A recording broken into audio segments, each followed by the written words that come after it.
This is The Poet and the Poem from the Library of Congress. We're on location, we're on remote with two poets who are hilarious when they write together and unforgettable when they each write their own work. And you're going to hear it from each of them.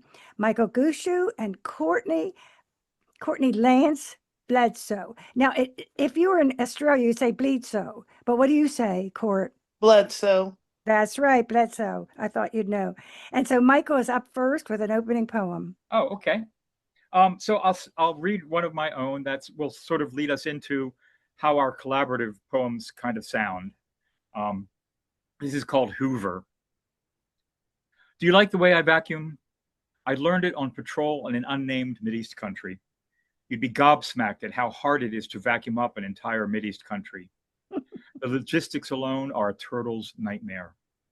We lost a lot of good soldiers in that campaign, although we didn't actually lose them. They mostly wandered away to bistros and ice cream parlors. Also, it wasn't really a Mideast country. It was New Jersey. I was just some kid with a vacuum cleaner and a dream, stars in my eyes, although I couldn't afford a vacuum cleaner on my pay as a busboy at a chain restaurant. I had to use a dustpan and a cooperative squirrel I befriended when I was living on a park bench.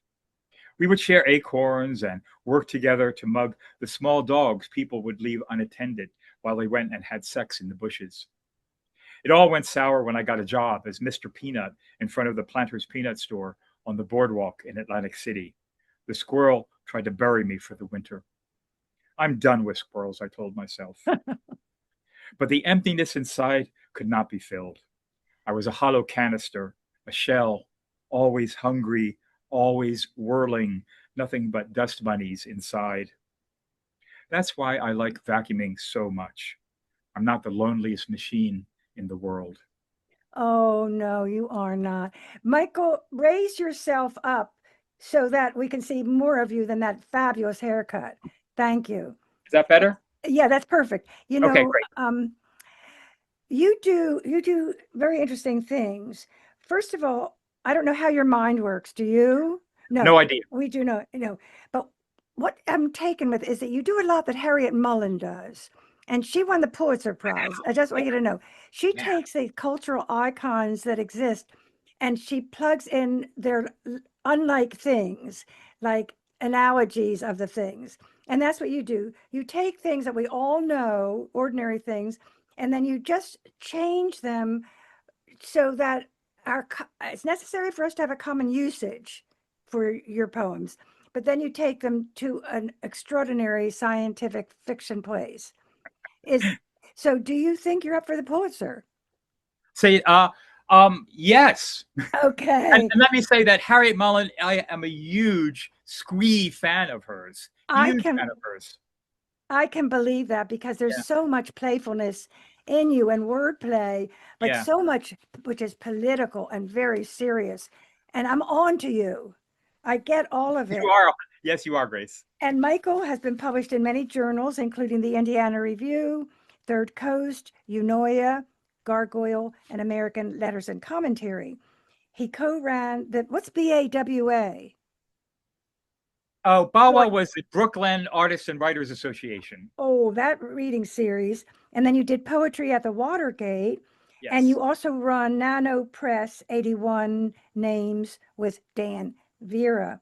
And he does a lot more that we're going to find out about. Some of it should not be said. But next to him is his buddy, Cortney Lance Bledsoe, he just makes me laugh every time I see him on Facebook. I just go on Facebook for him to say something about my cat. And so, Cortney, may we have the pleasure of your voice for public radio, for Apple, for iHeart, for Audible, and Amazon Music. Well, you asked so nicely. How can I refuse? I'm going to read a poem called Roaches, which is about rice farming. And I'm not going to explain too much because it would take forever. Roaches. When I was a boy, I heard roaches sing. It only happened at night after Mom got sick and went back to St. Louis. Dad worked long hours and stayed drunk. Every day I came in from the rice fields, too sweaty to sleep, but too tired not to. Pressed my cheek to the wall beside the bed because it was cool and they were in there singing. This was different from in the fields. I'd heard mosquitoes, but never roaches sing. I'd felt water moccasins stroke my leg like fingers as they swam past, felt the shovel dribble mud down my back like a heavy breeze, the dull gray levees that stretched out before me that day and would the next, felt the weight of my father's tired muscles as we dragged him from his truck to bed, the quiet of the house since mom was gone. I forgot it all and listened to them sing. In the mornings, I woke, staggered into the dusty light of my father's truck, and tucked the memory of my nights away under the hard slap of the sun on my back and the drunken jokes of farmers that didn't make any sense. I sank into the mud of those fields and into myself, waiting until night came when I could crawl into bed, press my face against the wall, and listen. Only you can hear roaches sing. And I am just blown away by your work. Hard slap of the sun. You know, you are a genius. You are a genius. And I want everyone to know it. But this is funny because your resume, you give me a resume with like 2 lines. It says raised on a rice and catfish farm in eastern Arkansas. C.L. Bledsoe is the author of 40 books, this is true, including the new poetry collection, Banana for Scale. There's another Harriet Mullen thing. And his latest novel, The Moon on My Back. He writes the humor blog, How to Even, with Michael Gushue, our other featured poet. You know, I have been following you for so long and you don't even know it. First of all, how did being raised on a catfish farm, I've never known anyone in my life, and I'm very old. I've met a lot of people. Never have I met anyone raised on a catfish farm and a rice farm, too. How did that inform your writing? I mean, was it so boring that you became a creative machine, or was it so rich in a sensory world that you became filled with so many things you had to write every day? What did it to you? Kind of both. My family are all storytellers. They're all big jokers, and all of our uncles and the people who worked on the farm, they would play practical jokes on each other all the time. You know, the fish shack is what we called where we sell the fish. You know, somebody might bring a guitar or a harmonica or something and play. They were playing practical jokes on each other in there too. Rice farming itself is very difficult. I didn't do it that long, but when I was a teenager, my father fired me actually, um, because he didn't want me to be a farmer. He wanted me to go out into the world. That was good of him. Well, he wasn't paying me. Anyway, oh, he doubled your wages and he fired you. Well, so that's where you get your humor, that Southern storytelling. Now, I have not read your novels. I intend to, but do they ever hark back to your country life? Occasionally, most of my novels are a little surreal. My newest, uh, Happy Forever is very strange. No Sort of kidding. post-apocalyptic, but Man of Clay takes place in Arkansas. Man of Clay does take place in Arkansas. Yeah, that's probably my best novel. It's about a golem that is bought by a plantation owner who's like a mad genius type, but he's not a nice guy, obviously. A golem in Arkansas? It's Yeah, such an anachronistic world. Now, here's your real resume. Bachelor of Arts from the University of Arkansas, and yeah. you were the editor for Exposure. That was the literary and visual arts magazine. I You was had your one of many editors. Oh, well, don't be modest. You were Master of Fine Arts and Creative Writing from Hollins. Did you know Mhm. Reed Whittemore there? No, I didn't. No, he was there. And you were assistant poetry editor and assistant editor for the Hollins Critic, which is a fabulous magazine. Mhm. And then you co-founded, being tired of assistant editor, you wanted to be your own editor and you founded Gotti magazine.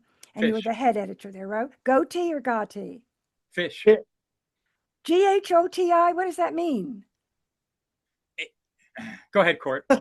It's Like a, a it's a, fish? yeah, it's a pun, like the, Cough. GH as in cough. Oh, yeah, like that doesn't help me a bit, Michael. Oh, O sorry. as in women, uh, TI TI. action. If I were you, both of you, I would just stop where you are. Yeah, I called it goatee, even though it was, I called it goatee fish, even though it was, supposed to be a pun. I think Goaty Fish works. I liked it. Yeah, I like it. And I like that you were the head editor. I like you to be ahead of everything. Oh, thank you. You're welcome. Not a problem. And since we have you here, let us have another poem. In fact, yeah, let us have another poem, Courtney. Yeah. Okay, I'm gonna do one of the collaborative poems. This is called How to Lick 1,000 Stars. Start with a dependable work ethic. Sleep enough, but not to excess, lest you become lost in a dream. Stretching is important. Remember that butter is nature's way of saying you're too healthy. So slather it on at each meal, repeating the following phrase: though they shot the shoe man, they won't shoot me. A man will come to your door claiming to be from the ministry. Do not believe him, no matter how well groomed his nose hair. Instead, ask, why do the stars burn my tongue when Mm, all I want is to love them? mm, This is love, the burning, he would say. mm. Stars are always hungry, always eating themselves. They're just not that into you. But this is a lie. The truth is, there is no ministry, no stars. The shoe man survived. That'll be him now, knocking at your door, trying to wake you from his dream. He'll have every shoe you've ever imagined, but not in your size. The stars are just not into you, Court? They're That is just so not into sad. you. That is just so sad. I mean, one would not expect that. But I don't want to hear about how you did it because I'm going to exploit that to the max later. But I just have to, how do you do it? Just whose line was that? The stars are just not, you won't tell. You'll never tell, right? Oh, I don't remember. Do you, Court? Yeah, I don't remember. I actually do remember it was me. And I loved it. It was just such fun to work with you guys. Well, you guys are just the Cheech and Chong of our time and little recognized. I don't know if Now, I'm let me flattered. see. What should we do next? Shall we have another poem? Michael, let's have I'll do one. one. Let's have a poem, Michael. Okay. Also from our new collaborative book, which I'm going to hold up, Yay. which is Who not did the not. cover? Who did the cover? Well, the cover is by the remarkable and multi-talented Dan Vera. Yes, it is. It is. So it's gorgeous. I have a pot holder made by him. No kidding. Oh, Hmm. yeah, he can do anything. It's beautiful. Okay, so this is from our collaborative book, Palace of Depression. Why I Want to French Kiss Salvador Dali. There's no shame in wanting to punch Salvador Dali in the face. Death is a nude woman. It offers many silly mustaches and rides an ostrich. A love of cauliflower, a trained ocelot. He's waving his giant loaf of bread at you. It's okay with him if you go all melty or wear a dress of mackerel with lobster epaulettes. Don't be surprised when he puts you up for auction. It's an art he excels at. Andre Breton facepalms himself every time Dali does another TV commercial for Wendy's or Buick or fascism. Mm, mm, mm, mm. There you go. You're out mulling You're doing it again. I guess you won't tell me who said death is a woman, right? I, you know, Okay, yeah. okay. It's just, can People you want to get, know that. I We know don't they know. do. Well, you Yeah, could sell it. You could we could sell make it up. information and lie. Yeah. Well, why have you? I have been reading your episodic novel online, and it is, may I say, people would understand if I said it was unbelievable. So, can you just summarize what you two did together, who the character was, and what you had happen? Just try Yes. in one sentence. So it's the name of the book is Chip Andrews, Teen Exorcist, and we started with the title. Um, and Chip is a young high schooler who feels a calling to be a demon hunter and exorcist. It's just we're not sure where that came from, but that's what it was. He lives in a town in Michigan called Puddingville, and there's an incursion of demons into that small town. So he's fighting the demons, and he's fighting the even more evil forces behind the demons in the novel. He gathers a crew around him: his feisty younger sister Kelly, his cousin Mort, who has a interesting backstory, um, Morticia, whose real name is Betsy, and Marifer, who's a potential girlfriend. And they go up against the demons. They fight them. It's one in a we are actually planning a series of novels. We've started working on the second one, and we'll see how far we go with it. You So two guys, don't you do anything else? This is amazing. But I don't read them online anymore. So, have we stopped the first series? so the first one is I've taken it down from Substack, hoping to get some interest in publishing it. Mm, And I'm it'd be not a, Yeah. Well, and we'll see what happens. Maybe we'll put the second one up when we get it further along. Um, so that'll be Chip Andrews and the Night Spa. The Night Spa is like a day spa, except it's run by vampires. of course. And who would not want to go and get a rub down? Oh, exactly. Yeah. Oh, I just love you two guys. And so let me love you more, Michael, with a poem. Oh, okay. All right. Let me pull one out. Uh, this is January. We wrote a bunch of poems for each month, each season, each day. Some of them are in the book. January stumbles in with a pained whisper, hungover mornings and cold feet on hard wood. It's not the failure of good intentions we look forward to. It's the steady reminder of dust falling on the tongue. This year, I'm going to get in shape so I can break every heart that ever broke mine. Get rich and buy the bank that owns me. Find the volcano with the elevator that goes to the center of the earth where the giant ants live. They have the best coffee and sweet rolls. Everyone knows that. When the sky falls, it's easy to find malleable chickens under all the rubble and hope that they've learned something useful from the pressure. Until then, it's a matter of waiting for the splinters to attack, when all the tweezers have gone dingo. What's that ahead? Hors d'oeuvres. Then jungle. Then more hors d'oeuvres. Then a rest area in the shape of a pumpkin that only sells plastic daffodils that smell like your mother before she died. Oh, At the door, the bouncer looks you up and down, shakes his head.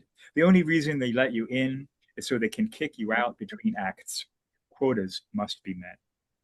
Someone once told you there could be more than this, but you suspect they were just trying to get laid. you're not supposed to laugh at your own work, Court. Yeah, I know. Oh, Well, but it's not. He laughs at my parts. if you Yeah, there we go. two would think of you being writers for somebody, I mean, just think of you in a writer's room. Everybody else wouldn't have a thing to say. It's you two are a writer's room. Court. Okay, now the big deal. How do you do it? Okay, I can imagine many of things. Does somebody have an idea and then you riff on it? Does somebody do a skeletal and then somebody else fills it out? Does somebody do line and then an alternative line is yours? How in the world do you mesh the way you do? What is is it all of those things? It is sometimes different things. Usually one of us has an idea and writes, 3 or 4 lines or however many and sends it to the other, and then the other can do whatever they want with that. So if they want to erase some of it, or if they want to add to it, if they want to reorder it.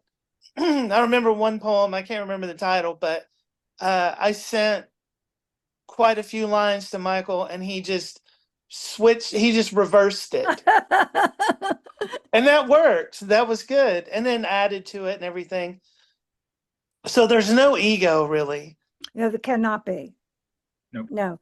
And no, actually, has there ever been any tension about anything? No, I don't think No. so.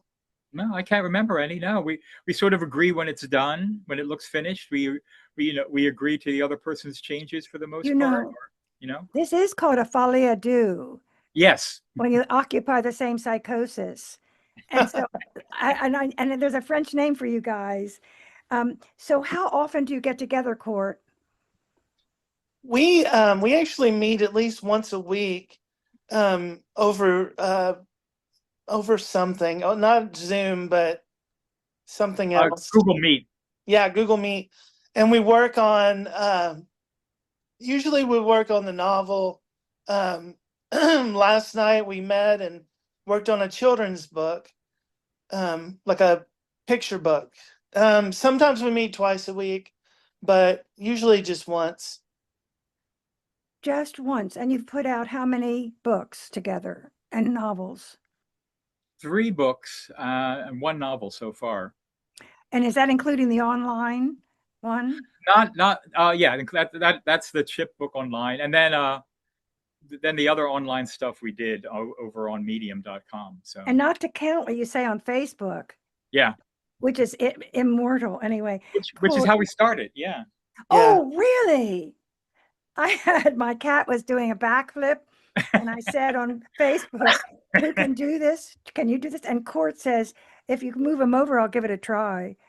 I mean, I can't even believe the things that are happening. Okay, the people don't care about that. So, Court, the people do care about your poetry so that they will get enough of you, as if we could. Let's have 2 in a row. Okay. I'm going to continue with the month conceit. And what is the title of the book? Oh, the title of the book is Palace of Depression. And that's your new book, you two. Newest. Yes, it's not quite out. Yeah. Oh, really? We're waiting for some corrections and some distribution. Well, this is a premiere, everybody. Right. Mm-hmm. Okay, this is called February. February slides into the dinner booth across from you, uninvited.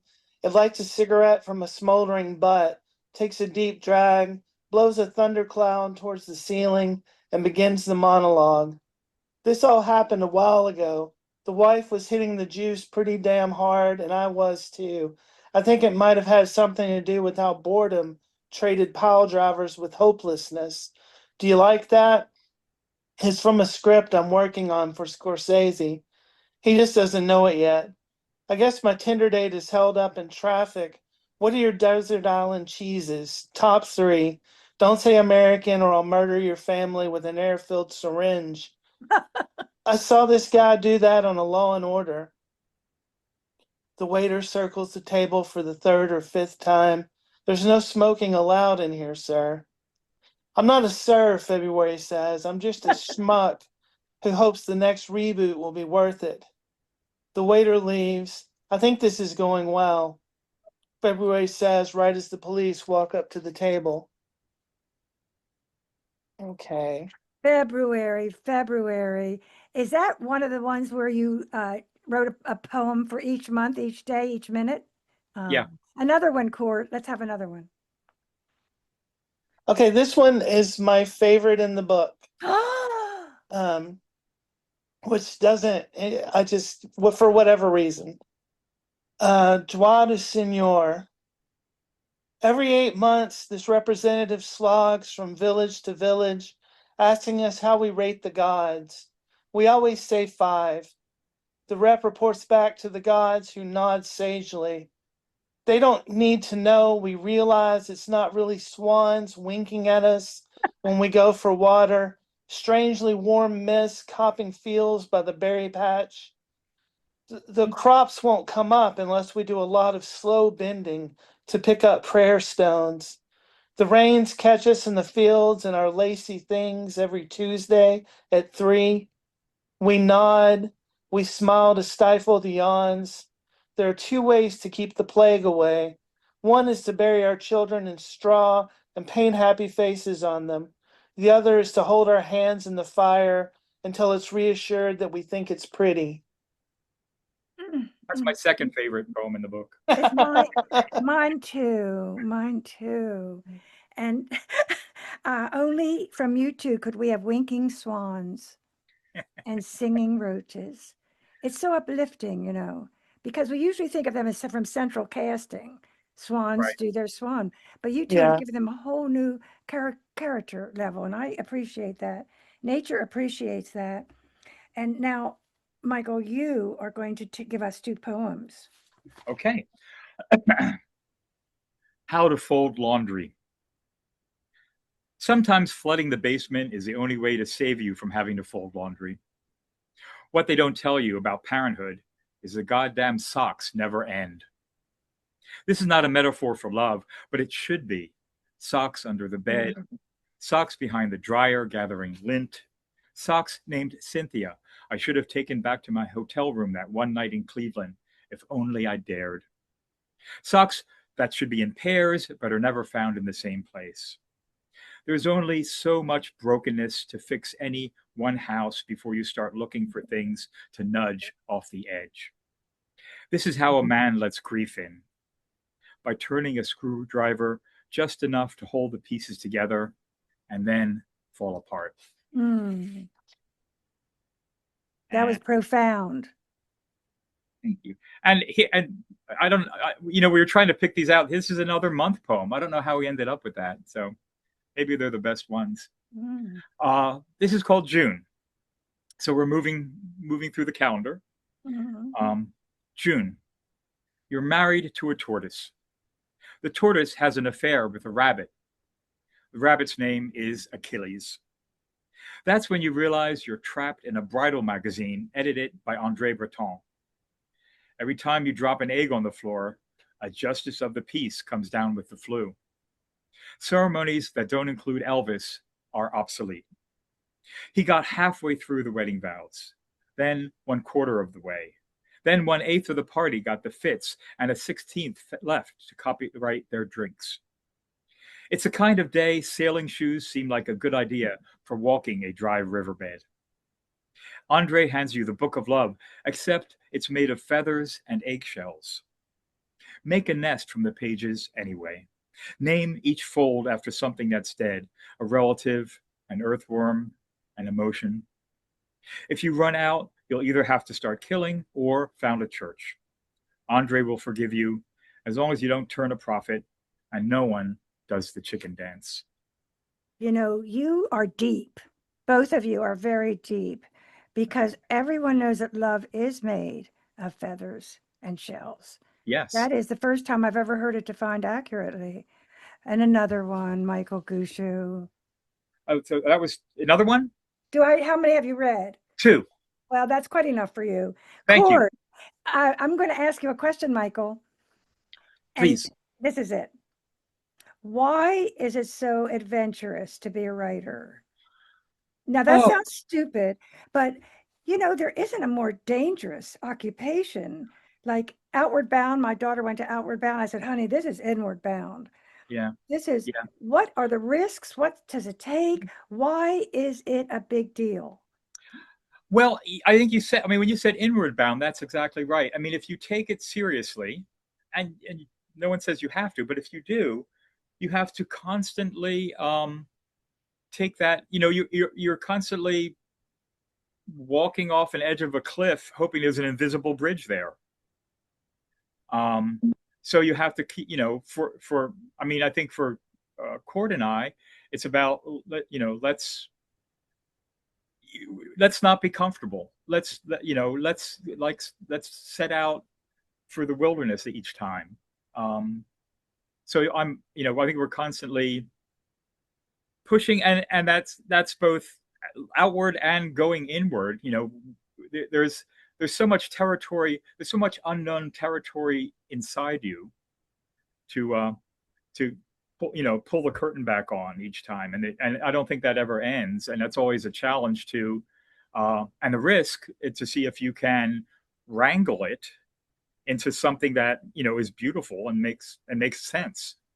You had a classical background. How did you wind up the way you did?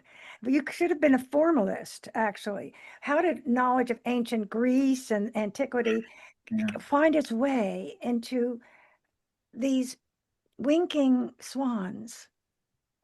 Well, first, I'm way too lazy to be a formalist. Mm.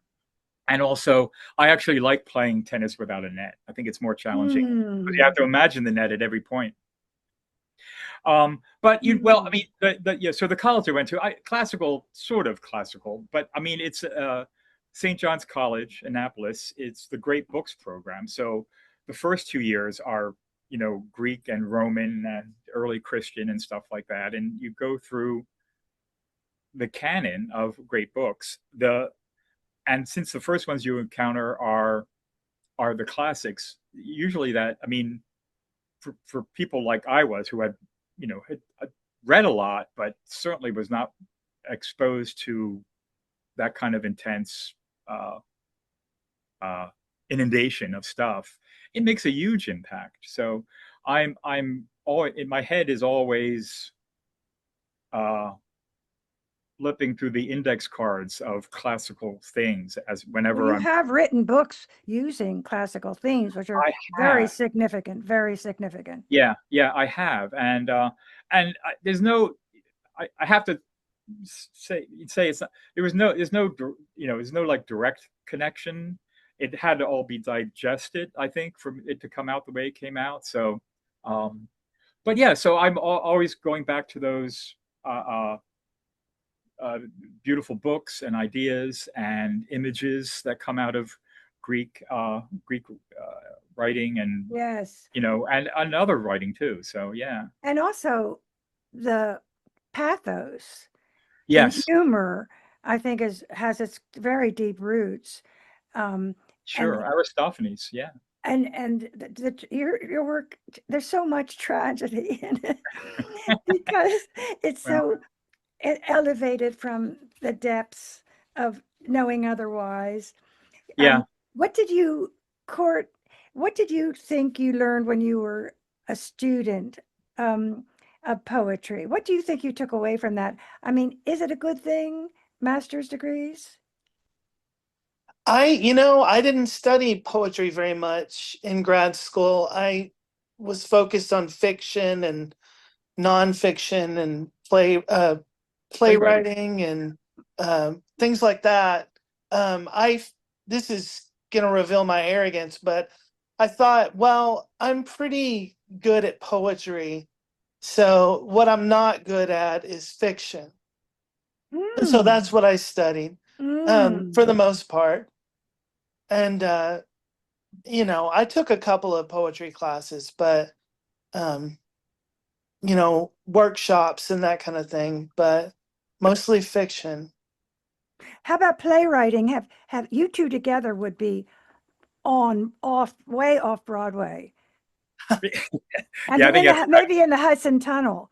But you two, have you ever thought of doing something on the stage? We've written some plays. Well, they're more like radio plays. Oh, well, let's look into that. Would you say, Court? Yeah. Talking about the classical thing, they're set in ancient Greece, and they're about a pair of drunk, kind of useless reprobates who claim to be philosophers, but mostly just drink. So pretty much autobiographical for both of us. Yeah, I get that. But were they waiting for something, these two? together, waiting for anything? Mostly trying to scam Ah, people. I think we have to do that one. How long is it? Oh, I don't have it handy.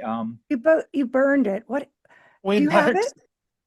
it? We posted them on Medium. We wrote a whole series of them. Hmm. Kind of like episodes of a radio play. I have not seen that. What era was that? That was a while ago. Yeah, 5 years, maybe I'll 4 years. check you out with that one. Give us Yeah. 2 poems, Court. Okay. Court Bledsoe. Um, we write about squirrels quite a lot. You do. So this is called the Squirrel Saga. You wake up in a bed, your stuffed squirrel is missing. You feel uncomfortably full. You wake in a boardroom at work. Bill is droning on about the new fiscal year budget. Past him, you can see a window, and out that window, a squirrel on a branch. It points at you and then draws one claw slowly across its throat.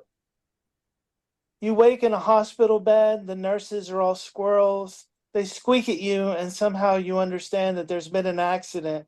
You fell asleep while driving, but that makes no sense because you rode the train to work today. You wake in an elevator, the door opens, and a squirrel orderly gets in. It looks at you. You must still be in the hospital. You push the top button because it's the first one you see. You wake on a roof surrounded by squirrel cops. If you step back, you'll fall off the edge. They advance. You wake in space falling. You scream and look around. Several squirrels are falling all around you. They're wearing parachutes. You are not. You wake married to a squirrel. It wants an open relationship. You wake floating in a gray, featureless no place. Around you float innumerable squirrels in vertical and horizontal rows, reaching to infinity. They are rotating slowly as if on a spit. You wake living in a squirrelocracy. The Statue of Liberty is an enormous squirrel holding aloft a blazing acorn. You fall to your knees. Ugh, Hey. do squirrels really? I do think they already have open relationships. I've seen them in my backyard. And one more from you, Court. It's from Okay. both of you. I understand that. Listen carefully as our menu has changed. A man came to our door last night claiming to be from the gas company. We believed him. He immediately expanded to fill the doorway, an inflated uniform hanging above the threshold. The next day, it was a man from the electric company. Once in the living room, he exploded into lightning, left aurora borealis scars on the ceiling, our potatoes riddled with fulgurites. An albino milkman spilled onto our doorstep. Next to him, an iceman with a spiffy cap, frozen solid, waiting to shatter. We've been on hold with customer service for weeks. When they finally answer, we say, "Send everyone, please." At the corner, a circle of out-of-towners is blocking traffic. The shoeshine boy is missing. The shoeshine boy is tossing blazing sneakers into the sky to become stars. Oh, oh, those same stars that are not into you. Yeah. You Yeah. do. Well, I think there's so much goodwill and happiness and love and fun in your work. I do want to say the albino milkman is profiling, but I don't Oh, want to, I didn't want to say anything, but I'm sure it will be fine because it's okay. all done in goodwill. Your intentions are there. Yeah. Nothing against milkmen. Let us Or have a, albinos. or you crack me up. I mean, I know that is just not the proper response to you. I should say something more elevated, but it's been a long time since I've laughed. Hours and hours. Michael, read us a final poem. A final poem. You got it. Uh, this is the last poem in the book. Which book? The book Palace of Depression, Coming forthcoming, out soon. coming out very soon, and it's called How to Find True Love. Put your face to the moss on the forest floor and breathe in. Don't ask its name or what it thinks of you. Train the crows to gather shiny things that have starved to death. Then feed the ghosts the choicest bits of yourself. Eat every apple given, even when poisoned. The stomach is the quickest path to the heart and must be open. Listen to the wind with one ear, the crawling things with the other, but also learn to listen not for your turn to talk. Hmm. You can only find what you run away from. Therefore, make a nest of leaves and flower petals in a thorn bush. Everything you care about must lean into shattering like ice too weak for your weight. We live where everything is burning to the ground all the time. Find what is not blazing, but glowing, and give it space to let its light reach you. You should send that to the New Yorker, or if they would appreciate it. That is so sweet. That's my So favorite one. it's beautiful. It's so sweet. Courtney Lance Bledsoe, give us a final poem. Okay. When So can people get the Palace of Depression? It'll probably October, Oh, this is a May, debut. November. So yeah, it depends on our production schedule. And it's going to be on Amazon then, right? It will be on Amazon and other places. Yeah. Okay. Then let's hear it, Court. okay, it's hard to top that one. Yeah. But this one is called Travel Plans. When it was time to migrate, the question of method arose. I wanted to hitch a ride on a tectonic plate, preferably ours. You looked forward to thousands of miles of air, surfing thermals from pole to pole. I admit I was lazy, content to move as fast as fingernails grow, so I could admire the changes in the apocalyptic scenery. I wanted to memorize each villain's face. That way I could recognize their redemptive arcs in the sequel. You said I was risk averse, afraid to take a step, letting the continent do the work for me. Maybe you were right.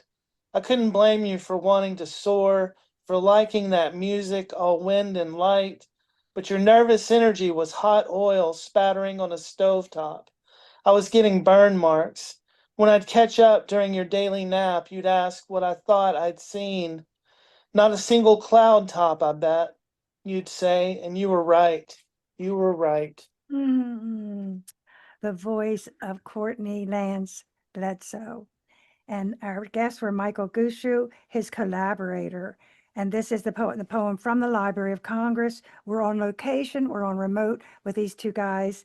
And the program is produced by Forest Woods Media Productions, post-production by Mike Turkin, MET Studios.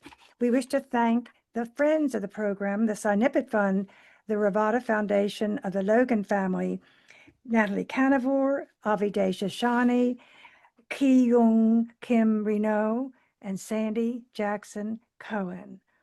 I'm Grace Cavalieri, and our engineer is Mike Turpin. Thank you.